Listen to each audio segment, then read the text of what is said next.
Hello again, and welcome to our panelists here. I'm excited to have this conversation because I'm fans of both of yours and your work. Just to introduce you to those folks out here who are not totally familiar with you, right to my immediate left is Hallie Jackson, who is a correspondent for NBC News, and obviously has a fan club here in the audience. The one, hello. I love you. I paid her to say that. Good stuff. She covered the political campaign for the last year and a half or so. Now has her own show on MSNBC. Most importantly, she is a Yardley native and a graduate of Penn High School. So welcome back to Philadelphia. To her left is Sasha Issenberg, covered the campaign for Bloomberg Politics. Sasha is the author of a number of books, including The Victory Lab. Also a Swarthmore graduate, and far more importantly, his first job after college was at Philadelphia Magazine. Go Metro Florida! Where I had the pleasure of, he sat in the office directly across from mine, and every morning I would get a 15-minute tutorial from Sasha on American politics. So it's good to see you. So it was exactly a week ago. We were all sitting wherever we were sitting, and I think most of us were thinking to ourselves, what will be the state that puts Hillary over the top? Will Donald actually concede and accept the results of the election? And then things started to happen, and that wasn't the way things went. So I'm curious, what for each of you, what level of surprise did you have on election night? It's as surprised as I've ever been by anything in American politics.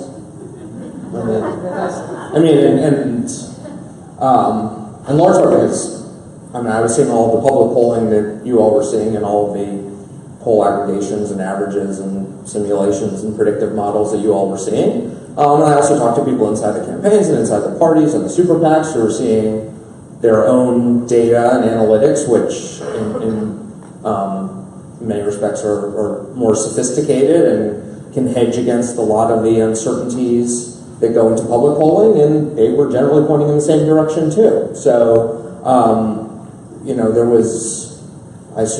there was nothing that led me to think that, this was a likely outcome. Yeah. Hallie, how about you? So I think I had a little bit of a different experience, only because I was I covered Republicans basically ever since last July, so July of 2015. So I did basically all the primary candidates as they sort of dropped out one by one, ended up with Ted Cruz for the duration, and then switched over to Donald Trump in early May after he became the sort of presumptive nominee. So for me, if you're going to say something like Sasha's on the sort of quantitative side, I'm on the qualitative side, right? I'm out there getting the anecdotal experience, talking with supporters. I was literally at Trump rallies every single day for like 4.5 months, 5 months, 6 months, however long it was.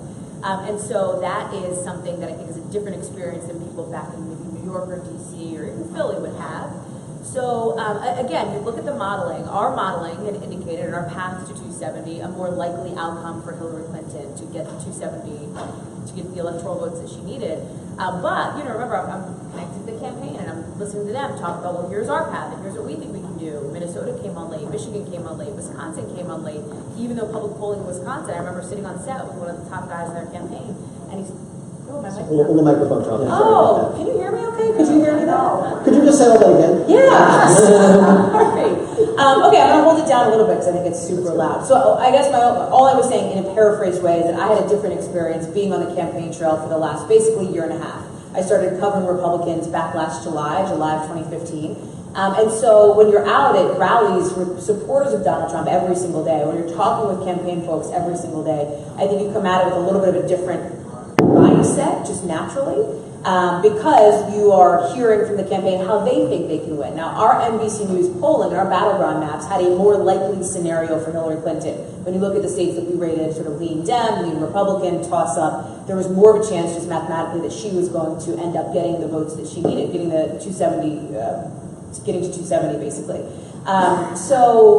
But I remember in the run-up to the campaign talking with, I had one of the deputy campaign manager on my show, and he's talking about Minnesota and Michigan, and this is a couple of days before the campaign, places where you're like, or before the election, and you're like, really? Can you really do it? And then on election night, I was shifted over to 30 Rock to handle a lot of our exit polling, and that is when I think it became clear to me that, I think Donald Trump has a lot better shot than people think, because the numbers that we started seeing in our exit polling that we were sharing really did not bode well for Hillary Clinton. We had done a lot of reporting in the run-up to the election of what each campaign was going to be looking for in those early numbers and in their internals. And it was more what the Trump folks were looking for and a lot less of what the Clinton folks were looking for. How could the conventional wisdom really have been basically so off on this? I'm curious, but for each of you, what's your take on what went wrong here in terms of... Can people hear Tom? Yeah. Apologies for this. My question was essentially, what went wrong here? Why was the conventional wisdom so off when it came to who was going to win this race? I mean, I think there are a few possible things going on, and it'll take us a few months for all the data to come back to really disentangle these. And they're probably all going on to varying degrees. The first thing is, I think now everybody is coming around to the serious possibility that folks are lying to pollsters. This was something that sort of rumbled as a topic of conversation throughout the year. The Trump folks said that they thought that, I was hearing 1 to 3%, they thought the sort of shy Trump voter factor, people who sort of, what social scientists call social desirability bias, people think that there's a polite answer that you give. There's reason to be skeptical of this over the course of the campaign. It didn't manifest itself the way it usually does. But I think that and related would be possibly people who not just reporting their support for Trump, maybe over-reporting their support for Clinton. And I can imagine women in particular, after you've, maybe if you think about Republican, right-leaning independent women who after a month, 5 weeks where the campaign has basically been about how terrible sexism and misogyny is, and you're now being asked by a stranger if you're going to vote for the first woman president or this confessed sexual assault maestro, that you might not give the most honest answer possible. That's one thing. I think there's reason to believe that public polls overrepresent urban and suburban respondents for methodological reasons over rural ones. And so what we saw was, I think, a much more significant share of the electorate coming from rural areas than is typically reflected in polls. I think the way that people look at turnout, including the most sort of sophisticated quantitative tools, did a pretty bad job. The best thing we have to sort of anticipate turnout is who voted in the past. And I think we see areas where the 2016 electorate may not have resembled the 2012 electorate properly. And then there were things that were happening late in the race that led to movement. And so, that last Comey letter came out Sunday afternoon, 2 days out, and that's something that you expect that survey research is going to be really bad picking up what happens to undecided voters or people who move in and out of undecided that last weekend. And so I think that those are sort of the moving parts of the polling failure, both public and private. But I think generally, if you have to summarize all that, it's that we had come to expect a lot more stability in the electorate than maybe is there. And full disclosure, Sasha and I had this conversation literally on air like 2 hours ago. I made him come on my show to have this panel. We talked about this, and I thought that was such an interesting point. And I would make 2 points in answer to your question. So one of the things is, when you look at the stability of the race, we have a senior polling director who looked at where the numbers have been really since January and found remarkable stability that was in the race. And so there was not a lot of reason to believe that things would shift the way that they did. I do agree that I think there were certain elements of the population that were underrepresented in polling. For me, one of the things we look at with good journalism when we present it for the broadcast side or for the print or digital side is marrying the qualitative with the quantitative. And my lane's pretty clear, right? Like, I'm not a data person, I'm not a numbers person, I'm a story person. So I'm going out and I'm talking to people and I'm finding their stories. But in order to turn that into good journalism, you have to marry that with data that is also good data. And that, I think, was an issue that we just didn't, we know now that data just wasn't great. And so it's difficult to, you wouldn't want one or the other. You wouldn't want a story or journalism with just data, right? Because that's not telling the real people's story. And you don't want just real people's stories necessarily, because you could end up having, remarkably skewed results or a skewed perspective one way or the other. I think for me, I got the question recently, what surprised you the most about, again, the NBC calls us the road warriors, right? We're out there sort of the last year and a half of our lives. What has surprised you the most about being on the road so much? And for me, it was that truly I think the sort of New York, DC, LA bubble is real. I think it's I think people get in that bubble, and there's not a realization of like people. Here's what people in Iowa care about, and not just the people at the rallies we go to. Remember, when we're out in God, everywhere, Michigan and random places in Ohio and out in New Mexico and Colorado, we're staying at like the random motel and having a quick bite at the random diner, and you hear conversations and you hear what people are talking about, and it's not what people are talking about when we go to dinner in New York, for example. So I do think there is a disconnect culturally that has been revealed in a major way in this election. The big mystery for me, like going forward, the thing that really leads me, I mean, people lying to pollsters because Donald Trump's an unusual candidate and this was an unusual circumstance, then fine. We know other cases in the past where people have lied to pollsters, especially around issues of race or identity. Like, that could be a one-off problem. Or two-off if Donald Trump runs for re-election.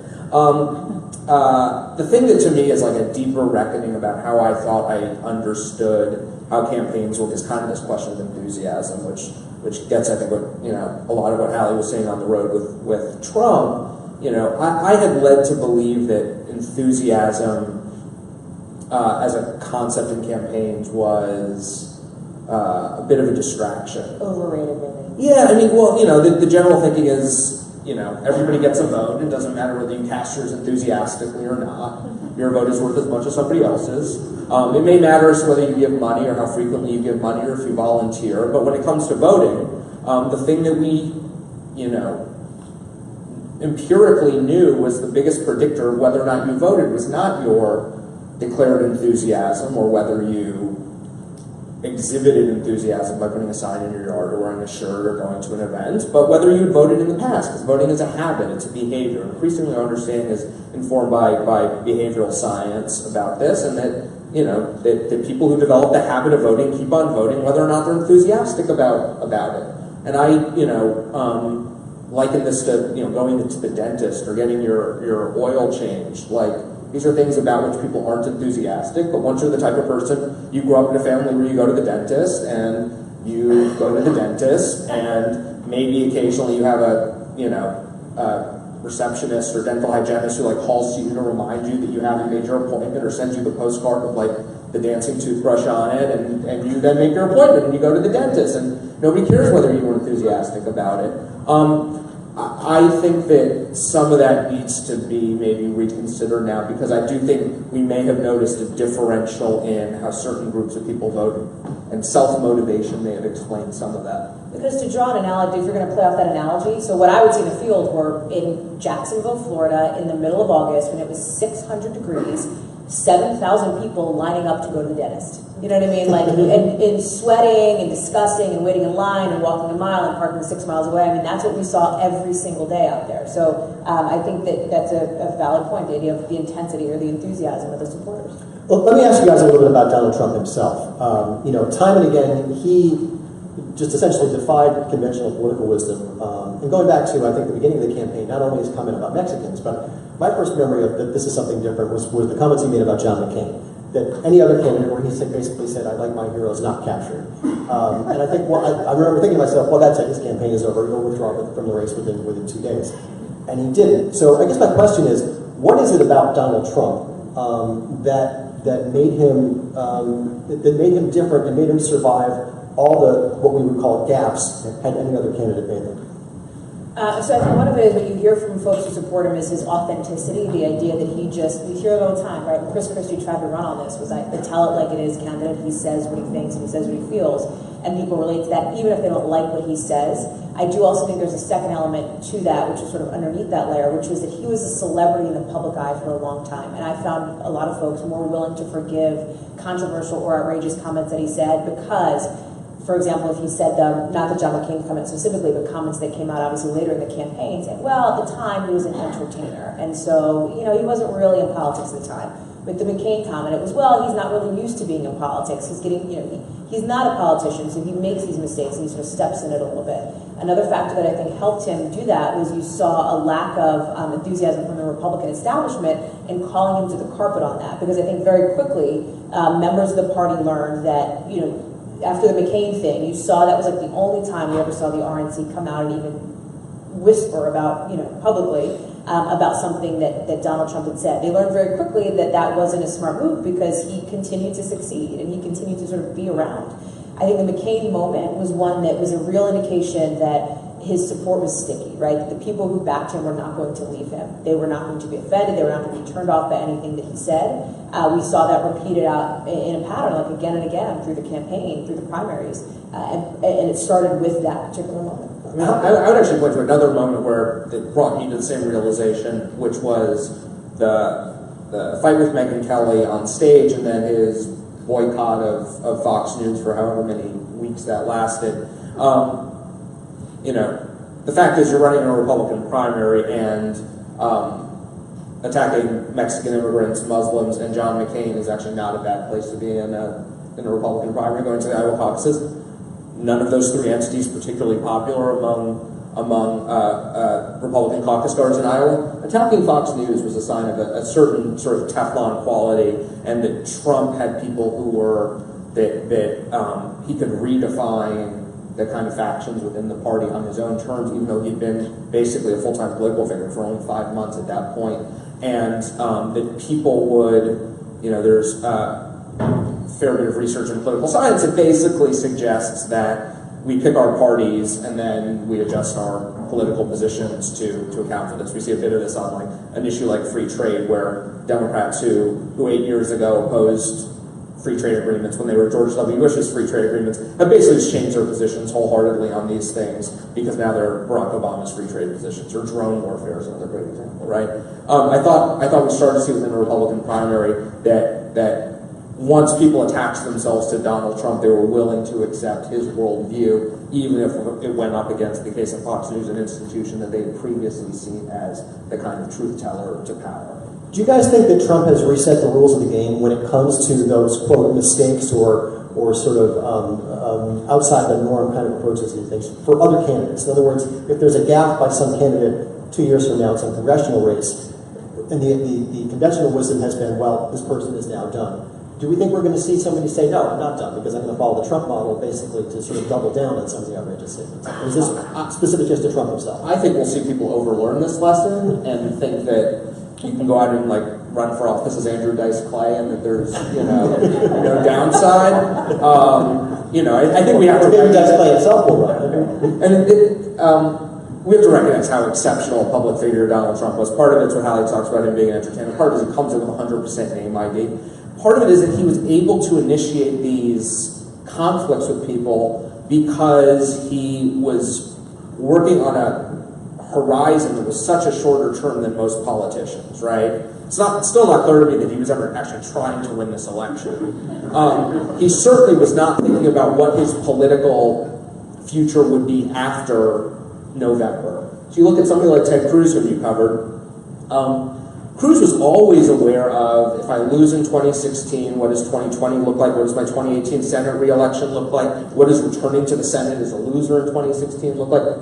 And you saw him fall all over himself after he got out of the race about how to deal with Trump, because most politicians, I mean, it's part of the Trump lesson, right? Which is if you pick a fight with the Pope, you can dominate cable news coverage for 3 days and your opponents won't get covered. It's kind of duh, right? I think you can kind of go to any, like, you know, county treasurer in the country, and that person intuitively knows that, yes, if I picked a fight with the Pope, I'd be all over the news and I'd get tons of free media coverage. People don't pick fights with the Pope in some part because it might be good for the next 3 days when you dominate the news with free coverage, but next time you run, you're going to not want, like, the Archbishop to attack you, right? That's not good for business. And Trump was never operating according to those incentives. And so, you know, I think there's a reason other politicians don't do this stuff, because they want to have political careers. And there was never any evidence to this date that Trump thinks more than 36 hours into the future. And so there's this, like, you know, very short-term reward cycle that he operates under. I suspect that, you know, this is why when people talk about Kanye West running in 2020, he's the one person I can think of who could come in with the same level of fame and notoriety, the same willingness to pick fights. But you take other people who care about, I mean, Trump was willing to basically torch his whole business this year to run for president. And he got lucky that he got elected president because it's not clear what the business would be without it. Who would Mark Cuban torch his business to run for president? I don't know. That's a fair question. One of the things that Trump was really successful at was running against the media, and how he spent a lot of time in the campaign, with the Trump campaign. I'm curious, what was it like to be there and sort of feel, I mean, he was not shy about almost targeting the media, saying, there they are over there. What was it like to sort of be part of that and just sort of feel like there's almost a bullseye on you around there? Yeah, so that's, I think, a story that we'll also be unpacking over the next several months, because it was, I don't think that's the whole story. I think there's sometimes a tendency among folks in the media to do a little bit of navel gazing around that. I do think for Trump it was a win-win. Nobody likes the media. Nobody likes the media. So like to go after the media is not a lost proposition. The only people who then get upset about it are members of the media, right? Generally, especially I think among the Republican base who feels like they have been underrepresented in mainstream media outlets. So for him in the primaries and the general, it was, of course he was going to do that. At the same time that he talked to you guys more than any other Right, of course. Then he right? would call you after and then talk to you, right? Or do an interview with you and then go out and attack you, on stage. So the way that the rallies were all set up, and I think you guys know, if this was the room, Trump, President-elect would be here, and we would all be in the back, like lined up on risers. And every rally, I would say 98%. It was rare when it didn't happen. He would start hitting the media. He would say, "It's not as many. Look at them. Turn around, turn around." And the whole crowd would turn around and boo and bellow you. In some cases, it was like, boo, like it was fun booing, right? In some cases, it was vitriolic and super intense. And I think that over the time that I covered him, you sort of become inured to it in like a weird way. I remember my producer who took a video of it one time, just like a random rally, fairly late in the campaign season, and tweeted it out. And to me, it was like nothing wrong. I was like, oh yeah, this is what we do every day. It got like 6,000 retweets, and people were like, oh my God, I can't believe this happens to you. But it happened every single time. I think that it's an interesting dichotomy that he both attacked the media and the way that he also used the media, or was more media friendly than we saw from other candidates. I think Hillary Clinton noticed that in the general election and began to shift the way that she interacted with the media. For a long time, Donald Trump was holding a lot of press conferences. He didn't towards the end. He was making himself very available for interviews. He was making himself available to people like me. He was just like a regular, I'm just a correspondent for the network, right? I'm not an anchor of Nightly or the Today Show or any of these sort of higher profile positions. And usually that's where a candidate would go, right? Hillary Clinton does interviews with Lester or with like Andrea Mitchell, right? Donald Trump was doing interviews with basically anybody who wanted to talk to him. Pull-asides, 5 minutes here or there. You could shout a question at him and he would turn around and come back and talk to you. And that was something we saw happen less and less as it went on. I think that, in my experience at least, there was a difference between speaking with people at his rallies one-on-one, and because that's what we did, like every rally we would go talk to people, whether it was on camera, off camera, you'd go, okay, what do you think, why are you here? Because you want to get a sense of like what's happening on the ground. People were great. People were very friendly. Nobody spit in my face, right? Like I didn't have any of those experiences when I was out kind of on my own. When you're on the riser in the back and Donald Trump is egging folks on, that is when you saw people, I think it was a little bit of the, I don't want to say mob mentality, but like a little bit of the, hey, sort of pack mentality idea that they would then go after you. I never, I think that there were steps that all the networks had to take to ensure that their reporters and their journalists felt safe in some of those instances. Because again, sometimes at night, especially when there was a period over the summer where you had protests constantly, and we had a protest team outside and the inside team. I mean, the media became an easy, I don't want to say punching bag, but like an easy outlet for people to take out their angst and anxiety on. There were a couple instances where it got very personal. But again, that's just something that I think you learn to deal with. I think you saw it less at other, like I covered Ted Cruz for 4 months and never had those experiences, but it was just a different time in the campaign. Let me ask you this question. The morning after the election, I was watching MSNBC and Tom Brokaw was on, and he was drawing some parallels between Donald Trump and Ronald Reagan. He said one of the differences here was that it was very clear what Reagan was running on. He was running on smaller government and stronger defense, and if you voted for Reagan, that's presumably exactly what you were voting for. With Trump, it seems to be much less clear what people were voting for because he said so many different things. What do you guys think the message is from the electorate in this election? Sasha, why don't you start? Certainly a skepticism about globalization, which I think is, trade and immigration together. I think that, not just Trump's support, Bernie Sanders' support in the primary, the fact that Sanders moved Hillary Clinton on trade, almost as close to 100 degrees from where the Clinton administration was in the 90s. I think that's a sort of significant enduring shift within the party. And one of the big sources of tension between Paul Ryan and sort of Ryan-style Republicans in Congress and Trump is, do you see the international economy as a place of opportunity for the United States in the 21st century, or as an area where the United States should be afraid of damage to our existing economy? I mean, I think they were voting for change. I think people, a change to how it used to be, right? Changing back to how it was, or a change from the Clintons. I think that we can't underestimate the level of dislike that a lot of Trump supporters had for Hillary Clinton. And I'm talking about people in areas like Bucks County, right? I mean, I grew up in Bucks, so I grew up in Yardley, and I would go home and would talk to a lot of people there, women in particular, Republican women, independent women, and I think that there was a sense that the Clinton dynasty was not at all appealing to them. And so while they were, many of them that, again, this is anecdotal, that I talked to were turned off by Donald Trump and his comments and his insults, the dislike for Hillary Clinton outweighed that. It's up there at the end of it what the Clinton dynasty meant to anybody other than the fact that it was a dynasty, right? Because she had basically disowned all the things that Bill Clinton had bragged about by the end of his decade. Had a shifting sort of posture about her relationship with Obama over the course of basically 2 years that she was running this campaign.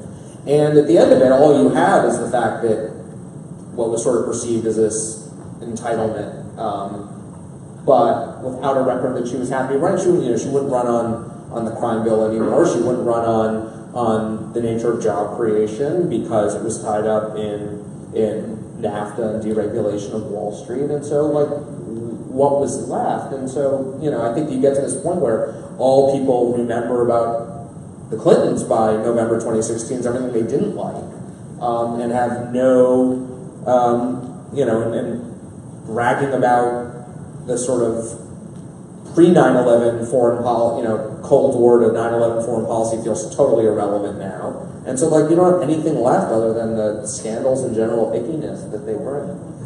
Time for one last question here, and I always, it's really dangerous to ask anybody to predict the future, but that's exactly what I've asked you guys to do. So, really well said. Yeah. Look down the road 2 years, and I think my question is, as Americans, are we more likely to be more united or more divided than we are right now? I mean, at this very moment, probably more united, because it seems like hits of division we're in at the moment. And I suspect that, the Trump presidency will unite certain parts of American politics that haven't been, you have to realize that he's already one of the most unpopular presidents in American history, right? I mean, he was elected with 15% of people who voted for him viewed him unfavorably last Tuesday. Over 60% of the total electorate thinks he's untrustworthy, dishonest, unqualified to be president, temperamentally unfit. If she had been elected, it would have been comparable. Yeah. What you saw in the numbers is virtually the same. Right. And so, but he's also set himself up for. I mean, if she had come in, she made so few memorable promises over the course of this year. I mean, unless any of you really internalized her tax proposals, there was far less possibility for disappointment, in part because she didn't run on what she was going to do. She ran on the fact that she's not a jerk. And he has run on what he's going to do, which is this combination of things which are either highly specific and unfeasible, like building a wall from the Pacific Ocean to the Gulf of Mexico, things that sound feasible but are politically going to be really difficult, like replacing Obamacare with quote-unquote something terrific, which, if you remember the last time that there was a healthcare reform debate on Capitol Hill, it was messy as all hell, went on for a year and a half, and did not help Barack Obama look effective or particularly popular at the end. And so I think that there will be a reckoning with Trump that probably I'm not sure that we get broad unity as a country, because I think people who are bought into the Trump enterprise are there, but I think that there'll be a much clearer-eyed view of what the parties represent and what they can deliver. And we at least we had a more stable division in our politics before this year, because the division was structured around party differences that were relatively coherent. You had the party of less government, you had broadly the party of more government. Things got so jumbled this year that the divisions ultimately became about race and identity, and things are a lot more toxic. I think we get back into divisions that are about more conventional political differences. People might be as divided, but it won't feel as toxic. Hallie, what's your crystal ball show? Well, frankly, I'm sure the optimistic part of me wants to agree with Sasha, right? That we are, as you said, I think the pits of division probably sums it up pretty well. And I think that this election did a lot to, frankly, friendships and families in ways that people didn't expect or predict or we would have thought about 2 years ago.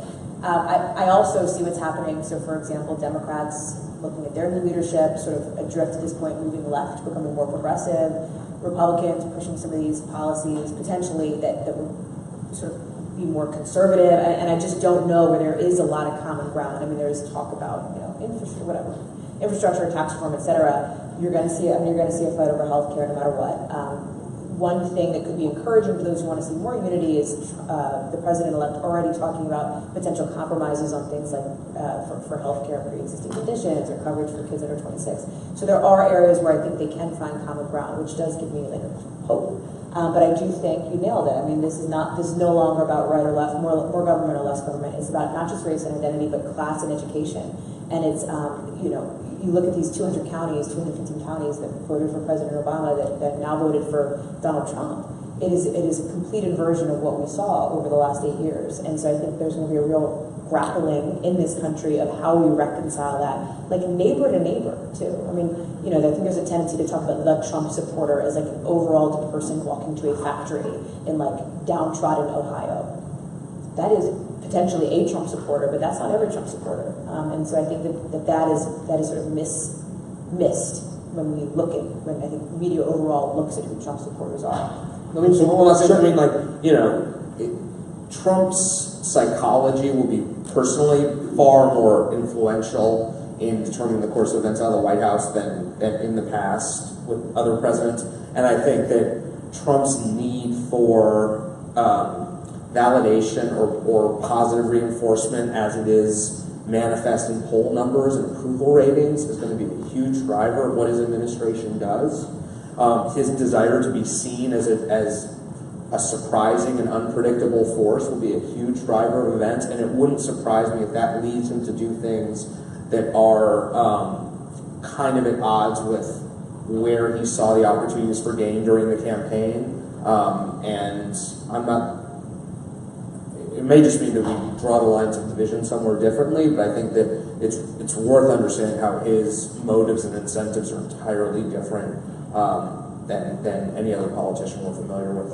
And I think that'll be okay with his supporters. I think the smartest comment I heard this entire campaign came from, Celine Zito, who said Donald Trump's supporters took him seriously but not literally. Everybody else took him literally but not seriously. We'll let that be the last word. Hallie and Sasha, thank you very much for your time. Thank you.